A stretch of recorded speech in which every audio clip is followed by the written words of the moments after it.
5e technique de communication, une technique que l'on appelle la reformulation.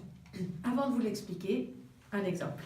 Ah, Andy, je suis content de te voir. Oui, tu reviens de chez notre client Saint-Pétard, je Je crois. reviens à Saint-Pétard, j'ai une discussion avec le L&D officer. Je ne m'en sors pas. Écoute, on discute contenu, et en fait, chaque fois que je ramène la conversation sur le côté objectif de la formation et du cycle, on me revient « Ouais, mais il faut faire ceci, il faut mettre 15 minutes là, il faut suivre le déroulé que vous avez prévu. » Moi, je dis, écoute, on peut bien le dérouler que vous voulez, mais enfin, il faut quand même pouvoir avoir des objectifs clairs. Moi, je ne peux pas mettre n'importe quoi ou pendant toute la journée.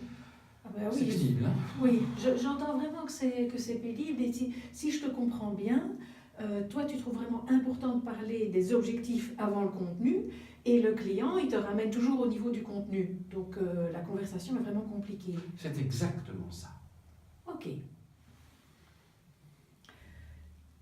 Merci Patrick pour cet exemple et cette interaction qui, je crois, illustre bien la dernière et 5e technique de communication, en tout cas parmi les 5 que l'on vous propose, qui est la technique de la reformulation.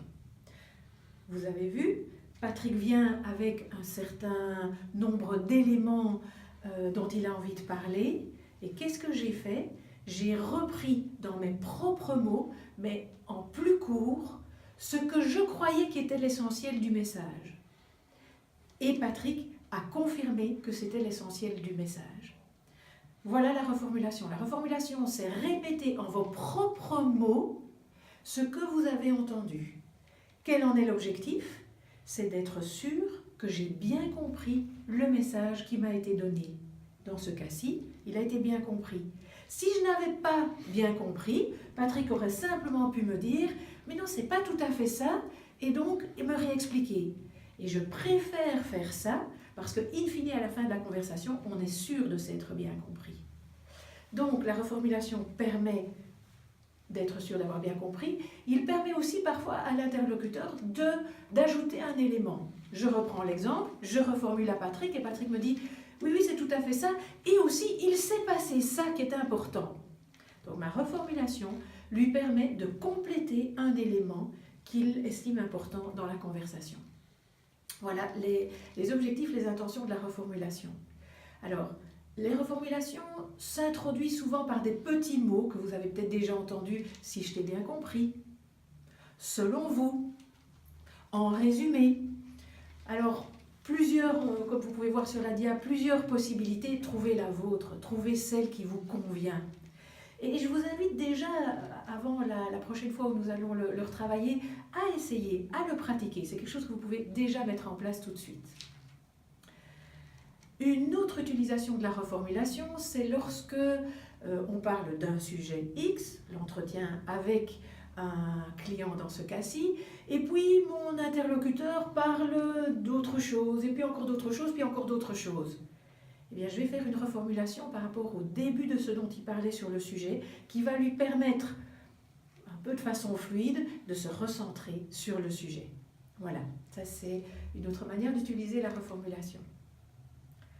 Point important également, lorsque vous reformulez, cela ne veut pas dire que vous êtes d'accord. Vous n'introduisez d'ailleurs pas en disant « je suis d'accord que », mais vous dites bien « selon vous ». Donc c'est bien reformuler ce que l'autre a dit. Ça ne veut pas dire que je suis d'accord, cela fera l'objet d'une autre partie de la conversation, si c'est nécessaire. Plusieurs types de reformulation. La reformulation miroir, c'est celle que je vous ai expliquée. La reformulation interrogative, là on reprend plutôt la dernière partie de ce que l'interlocuteur a dit et on la reformule mais sous forme de question. Donc tu es mal à l'aise avec ce qui s'est passé chez le client. Et ça va permettre, donc je reprends une partie, mais sous le ton du questionnement, et ça va permettre à l'interlocuteur de poursuivre et de repréciser. L'autre cas de figure, lorsqu'on a un interlocuteur qui est très bavard, Parfois, c'est important de pouvoir l'arrêter et être sûr d'être bien compris. Et donc là, c'est une synthèse partielle ou un résumé que l'on fait, si je comprends bien, mais on le fait vraiment en résumé. Voilà les éléments sur la reformulation. Comme je vous l'ai dit, je crois qu'avec les éléments dont je vous ai parlé, vous pouvez déjà l'essayer. Et en tout cas, lors de notre journée en présentiel le samedi 23, nous aurons aussi l'occasion de le pratiquer. Je termine ici la vidéo sur les 5 techniques de communication et lors de la vidéo suivante, on abordera le 3e sujet qui est la communication non violente.